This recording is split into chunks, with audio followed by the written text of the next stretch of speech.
Hi friends, welcome back to Haveli things. ఈరోజు వీడియోలో బీరకాయ శనగల కర్రీ చూసేద్దాం. రాత్రి అంతా నానబెట్టిన ఈ శనగల్ని కుక్కర్ పెట్టేద్దాం. శనగల కర్రీ కోసం 2 స్పూన్స్ గీ వేసుకుందాం.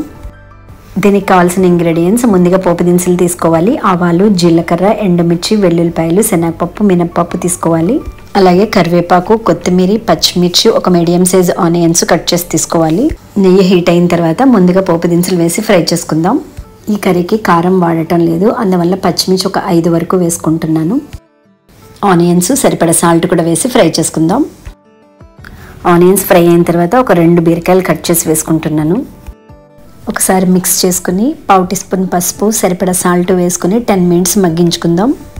బీరకాయలు 80% ఉడికిన తర్వాత ఉడికించుకున్న శనగలు కూడా వేసుకుందాం. ఇప్పుడు ఇందులోకి 1/2 టీ స్పూన్ అల్లం వెల్లుల్లి పేస్ట్ వేసుకుని కొద్దిగా వాటర్ వేసుకుని 2 మినిట్స్ ఫ్రై చేసుకోవాలి. ఇప్పుడు దీనిలోనికి ధనియాల పౌడర్, జీలకర్ర పౌడర్, మసాలా పౌడర్, మిరియాల పౌడర్ 1/2 టీ స్పూన్ చొప్పున వేసుకోవాలి. ఇంగ్రీడియంట్స్ అన్నీ కలిసేటట్టు ఒకసారి మిక్స్ చేసుకుందాం. కొద్దిగా వాటర్ వేసుకుందాం. ఆల్మోస్ట్ వెజిటబుల్స్ అన్నీ ఉడికిపోయినాయి. కాస్త గ్రేవీ కోసం కొద్దిగా వాటర్ వేస్తున్నాము. చివరిగా కొత్తిమీర కూడా వేసేద్దాం.